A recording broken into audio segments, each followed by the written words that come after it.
दोस्तों नमस्कार, स्वागत है आप सभी का पीएसटी में। दोस्तों मैं आप सभी के साथ इस वीडियो के जरिए एचपी जेल वार्डर की जो भर्ती होने वाली है, जिसका रिटर्न होने वाला है, उसका एग्ज़ाम डेट आ गया है 21 अप्रैल 2019। सो आप लोग तैयार होंगे क्योंकि आप लोगों ने फिजिकल पास कर दिया है। तो दोस्तों मैं इस वीडियो के जरिए बताऊँगा, वैसे तो अब ज़्यादा दिन बचे नहीं है, लेकिन जितने भी बचे दिन है तो इन बचे दिनों में आप सिर्फ वही पढ़े जो एग्ज़ाम ओरिएंटेड है। अगर आप इधर उधर बहुत सारी चीज़ें पढ़ने लग जाएंगे तो आप एग्ज़ाम ओरिएंटेड चीज़ें नहीं पढ़ पाएंगे। तो मैं एक एनालिसिस के तौर पे, क्योंकि जो एग्ज़ाम के जो रिक्रूटमेंट नोटिस निकाला था उसमें इसके सिलेबस के बारे में तो क्या बताया कि मतलब एक पैटर्न बताया था कि किस तरह से पूछा जाएगा। वो सभी चीज़ें मैं आपको इस वीडियो के जरिए बताऊँगा कि जो बताया है उसमें कि किस लेवल का किस तरह से पूछा जा सकता है। ठीक है, लेकिन वीडियो को स्टार्ट करने से पहले मैं आप सभी से रिक्वेस्ट करना चाहूँगा, यदि आप पीएचडी से पहली बार जुड़ रहे हैं तो चैनल को जरूर सब्सक्राइब करें, वीडियो को लाइक करें और सभी एस्पायरेंट के साथ वीडियो जरूर शेयर किया करें। तो दोस्तों बात कर लेते हैं जेल वार्डर के एग्ज़ाम के लिए। तो 21 अप्रैल को आपका ये एग्ज़ाम होना है। तो इसका जो एडमिट कार्ड डाउनलोड होगा ये 10 अप्रैल के बाद होगा। ठीक है, तो 10 अप्रैल से आप डाउनलोड कर सकते हैं अपने एडमिट कार्ड।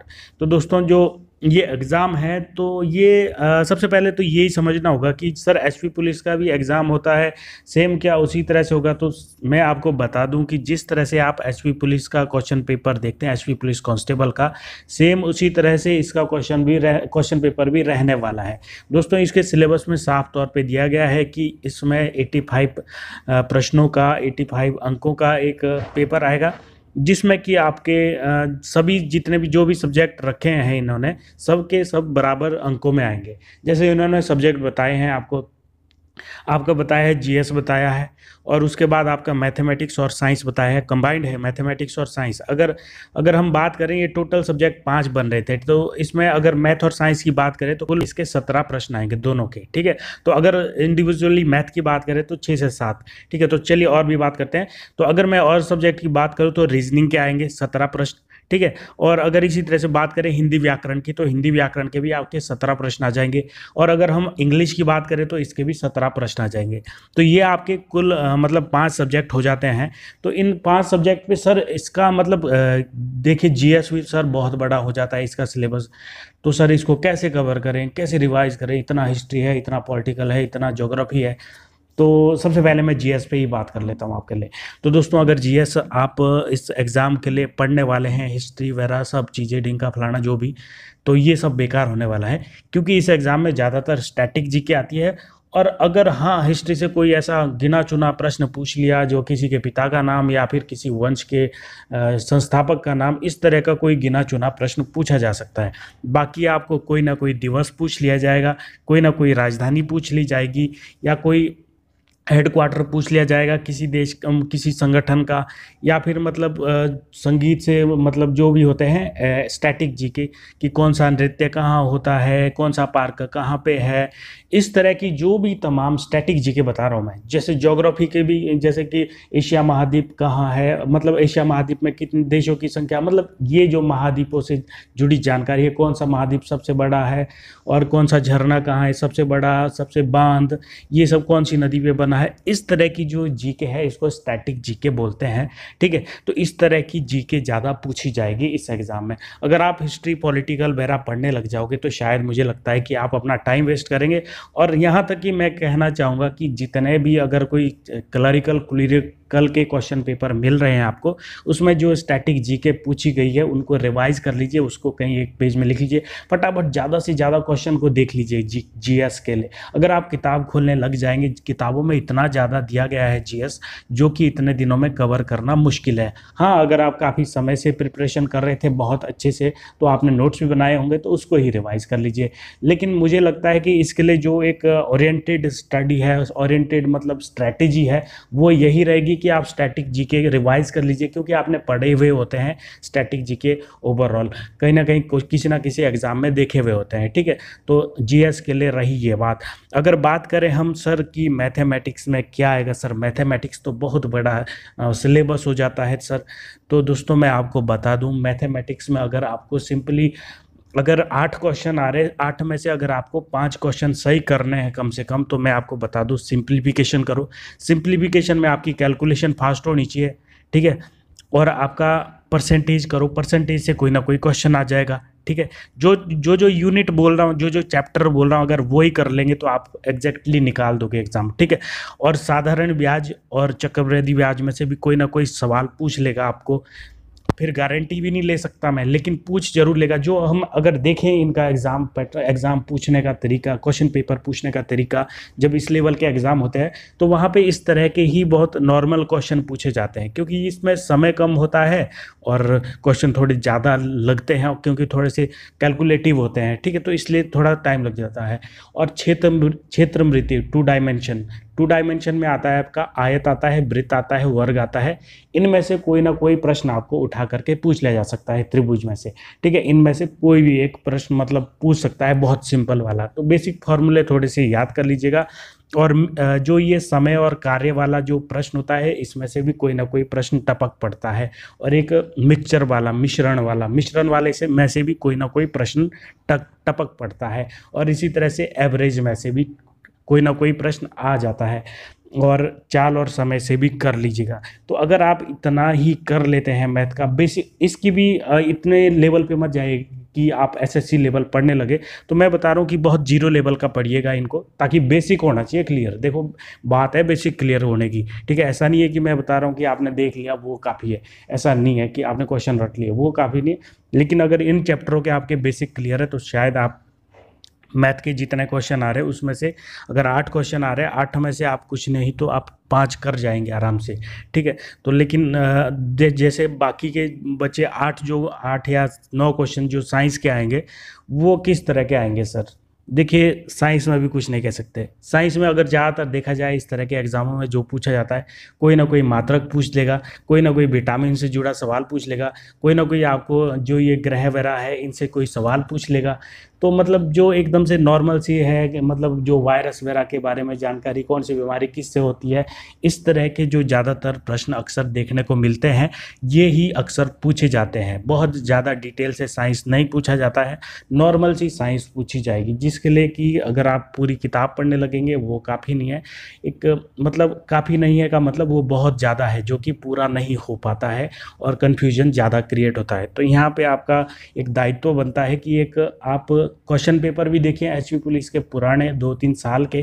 ठीक है, आपको गूगल पे सर्च मारेंगे आपको मिल जाएंगे क्वेश्चन पेपर भी। ठीक है, उनको मतलब उसमें जो इस तरह के साइंस के क्वेश्चन है फिर आपको आइडिया मिल जाएगा कि इस तरह के पूछे हुए हैं। तो यूनिट्स वगैरह जो मात्रक वगैरह है उनको कॉपी कर लीजिएगा, क्योंकि वहाँ से एक ना एक क्वेश्चन आता ही आता है यूनिट से भी। तो इस तरह से मतलब साइंस के भी कवर करने की कोशिश कीजिएगा। विटामिन के बारे में सभी चीज़ें कवर कर लीजिएगा और बीमारियों के बारे में लगभग चीज़ें कवर कर लीजिएगा। ठीक है, और शरीर के जो शारीरिक संरचना है इनमें से भी कोई ना कोई सवाल ये पूछ लेता है, और जो ये पेड़ पौधों से जुड़े कुछ ना कुछ प्रश्न पूछ लेता है। ठीक है, पर्यावरण से जुड़े। तो इन सभी चीज़ों को कवर कर लीजिएगा तो आपका ये मैथ और साइंस कवर हो जाएगा। तो अगर हम बात करें रीजनिंग की, तो सर रीजनिंग क्या आएगा? तो रीजनिंग में नॉर्मली मैं बता दूं आपको, ज़्यादातर जितने भी प्रश्न आएंगे अरेंजमेंट के ही ज़्यादातर आएंगे। सिटिंग अरेंजमेंट में कोई ना कोई आपका सवाल बन जाएगा, और दिशा में से कोई ना कोई आपका कोई सवाल बन जाएगा, डायरेक्शन में से। ठीक है, इसी तरह से कोडिंग वाला भी आ जाएगा कोई ना कोई प्रश्न, जैसे होता है कि प्लस का मतलब माइनस है, इस तरह के मतलब अलग अलग कोडिंग का जो सवाल है वो बन सकता है यहाँ पे 2 या 3 रीजनिंग में। और इसी तरह से सार्थक शब्द बनाने के 2 या 3 प्रश्न आ सकते हैं। जैसे कोई आपको अक्षर दिए जाएंगे, इंग्लिश के वर्ड दिए जाएंगे 3-4, तो आपको बोलेगा नीचे कि इनमें से कितने सार्थक शब्द बनेंगे, अर्थपूर्ण शब्द बनेंगे। तो ये भी 2-3 प्रश्न आपको टपक सकते हैं। और आपको अल्फ़ाबेटिकल जो होता है ABCD का इस तरह से मतलब मिलावटी दिया होगा, उसका अरेंजमेंट करने के लिए देगा अलग अलग तरह से, जैसे भी आता है। ठीक है, तो इस तरह के ज़्यादातर आपको रीजनिंग में देखने को मिलेंगे, और एक आध प्रश्न आपको सीरीज से भी देखने को मिलेगा नॉर्मल सा। तो इसके लिए बस डिपेंड करेगा कि आप प्रैक्टिस और एग्ज़ाम के दिन आप कितने स्वस्थ हैं, मतलब जो फटाफट से एग्ज़ाम में क्वेश्चन कर सके। ठीक है, रही बात की सर नेगेटिव मार्किंग होगी, तो देखिए अभी तक तो इसके बारे में कोई क्लियर बताया नहीं गया, लेकिन जब आप एग्ज़ाम देंगे तो सबसे पहले जो इंस्ट्रक्शन दी होती है उसको पढ़ लेना आपने कि उसमें नेगेटिव मार्किंग बताया नहीं बताया। जैसे तो अगर हम एचपी पुलिस की बात करें तो वहाँ नेगेटिव मार्किंग नहीं होती है। ठीक है, तो अब आते हैं हम हिंदी में। तो सर हिंदी में क्या आएगा? तो हिंदी की बात करें अगर हम, तो यहाँ पे आपको विलोम शब्द भी देखने को मिलेगा, पर्यायवाची शब्द भी देखने को मिलेगा, वर्णमाला से कोई ना कोई आपको सवाल देखने को मिलेगा कि कौन सा मूर्धन्य है, या कितने वर्णमाला में, हिंदी वर्णमाला में कितने अक्षर हैं, इस तरह के जो सवाल है वो देखे जा सकते हैं। और एक शब्द जो हिंदी इंग्लिश में वन वर्ड सब्स्टिट्यूशन होते हैं, वो हिंदी के एक शब्द, एक वाक्यांश के लिए एक शब्द, इस तरह का कोई ना कोई आपको सवाल दिख जाएगा। और संधि से भी कोई ना कोई सवाल दिख जाएगा, और मुहावरे से भी कोई ना कोई सवाल दिख जाएगा आपको, और शुद्ध और अशुद्ध वाक्य भी देखने को मिल जाएगा। ठीक है, और अब आते हैं, बात करते हैं इंग्लिश की। तो दोस्तों अगर इंग्लिश के लिए बात करें तो इसमें आपको कोई एक स्टोरी टाइप की होगी दी हुई, उसमें आपको फिल इन द ब्लैंक्स करने हैं, 2 या 3 इस तरह के होंगे। ठीक है, स्टोरी वर्ड है। और इसी तरह से आपको एडियम्स भी देखने को मिलेगा, एडियम्स फ्रेज जो भी होती है। ठीक है, और अपोजिट वर्ड्स भी देखने को मिलेंगे, 1 या 2 कम से कम। और आपको सिनोनियम्स भी देखने को मिलेगा, सेम मीनिंग वाले छांटने को। ठीक है, ऊपर दिया होगा तो बोलेगा निम्न में से कौन सा, मतलब निम्न में कौन सा सेम मीनिंग का शब्द है। ठीक है, तो इस तरह का भी आपको सवाल देखने को मिलेगा। और इसी तरह से आपको एक इस तरह का सवाल भी देखने को मिलेगा कि अनकम्प्लीट सेंटेंस दिया होगा, उसको आपको पूरा करना होगा। ठीक है, 2 या 3 इस तरह के सवाल आएंगे। कोई सेंटेंस दिया होगा एक लाइन में, उसमें कुछ वर्ड मिस होंगे जो कि आपको छांट करके बताने होंगे। 2 या 3 प्रश्न इस तरह के आ सकते हैं। और बाकी इंग्लिश के वन वर्ड सब्स्टिट्यूशन 1 या 2 आ ही सकते हैं। ठीक है, और एक चीज़ और आती है इसमें, ये आती है, वो आती है स्पेल्ट चेकिंग। जो स्पेलिंग होती है किसी वर्ड की दी हुई, तो आपको बताएगा कि कौन सा, या तो बोलेगा ऊपर दिया होगा कि इसमें इसकी सही मीनिंग, मतलब नीचे ये बोलेगा निम्न में से किसकी कौन सा सही है, कौन सा सही स्पेल्ट है, तो आपको ऑप्शन बताना जिसकी सही स्पेलिंग दी होगी। ठीक है, तो इस तरह के 1 या 2 प्रश्न दिए जा सकते हैं आपको। ठीक है, या फिर बहुत सारे दिए होंगे तो छांटना है कि इनमें से कौन सा मिस स्पेल्ट है, कौन सा गलत है। ठीक है, तो इस तरह के आपको प्रश्नों का सामना करना पड़ेगा। तो ये नॉर्मल ये है कि मतलब लेवल बहुत कम रहने वाला है। सारा का सारा जो इसका दारोमदार रहेगा वो रहेगा टाइम पे इसलिए रहेगा क्योंकि जो इसमें मैथमेटिक्स में टाइम कम लेगा और रीजनिंग में टाइम कम लेगा और ज़्यादा से ज़्यादा इसके सवाल कर लेगा। रीजनिंग मैथमेटिक्स पे आपका लीड जाता है क्योंकि यहाँ पे क्वेश्चन इजी रहता है। इजी रहने का मतलब इसको आदमी को याद नहीं करना पड़ता है, नॉर्मली कर सकता है फटाफट से। और हिंदी में भी पढ़ा हुआ मिल गया तो आ जाएगा, नहीं मिला तो उसमें तुक्का लग जाता है। इसी तरह से इंग्लिश में भी आपका मैथ की तरह बन सकता है क्योंकि काफ़ी हद तक प्रैक्टिकली टाइप का रहता है इंग्लिश, बहुत ही कॉमन सेंस वाली इंग्लिश। ठीक है, जैसे कि हिंदी व्याकरण में नहीं रहता है। ठीक है, और अगर हम जीएस की बात करें, जीएस में भी यही होता है कि अगर पढ़ा हुआ आ गया तो सही हो जाएगा, अदरवाइज तुक्का लगाना पड़ना है। तो आपका डिपेंड करेगा मैथमेटिक्स, रीजनिंग पे आप कितना लीड कर सकते हैं और साथ में इंग्लिश। बाकी जो तो आपका दूसरे सब्जेक्ट है इसमें आप जितना लेंगे उतना, मतलब जितना आपका जानकारी है उस हिसाब से ही आएगा। बाकी अगर आप सोच रहे हैं कि मैं हिस्ट्री की किताब निकाल दूं, ज्योग्राफी की किताब निकाल दूं, तो ये कहीं भी काम नहीं आने वाला। यहाँ पे बहुत सिंपल स्टडी होती है, ज़्यादा से ज़्यादा प्रैक्टिस सेट लगाइए। ठीक है, ज़्यादा से ज़्यादा मॉक टेस्ट लगाइए जहाँ पे भी मिले, ज़्यादा से ज़्यादा क्वेश्चन पेपर कहीं पे भी दिख रहे हैं किसी भी एग्ज़ाम के, अगर तो पुलिस वगैरह के कहीं के भी मिलते हैं, यूपी के मिल जाए, हरियाणा के मिल जाए, बिहार के मिल जाए, कहीं के भी मिल जाए, उनके क्वेश्चन पेपर को देख लीजिए। काफ़ी सारे क्वेश्चन आपको मिल जाएंगे, सिर्फ स्टेट जीके को छोड़ के। एचपी जीके के भी क्वेश्चन देखने को मिल जाएंगे आपको। जो आपके जीएस के 17 क्वेश्चन आएंगे लगभग, उसमें आपको 4 या 5 एचपी जीके के क्वेश्चन भी बेसिक से देखने को मिल जाएंगे। ठीक है, तो ये है, इसके लिए स्ट्रैटेजी इतनी ज़्यादा बनाने की ज़रूरत नहीं है। लेकिन जिनका बेसिक क्लियर है और जिनका मतलब टाइम मैथमेटिक्स और रीजनिंग में कमांड है, का मतलब जो समय बचा लेंगे वो सिलेक्शन इसमें ज़रूर ले लेंगे। बाकी आपको बता दूं कि पीएचडी के इस यूट्यूब चैनल पर इसके रिगार्डिंग मैं कुछ मॉक टेस्ट भी अपलोड करूंगा और कुछ वीडियोस भी अपलोड करूंगा। ठीक है, तो बाकी मुझे दीजिए इजाज़त, जुड़े रहिए पीएचडी के साथ।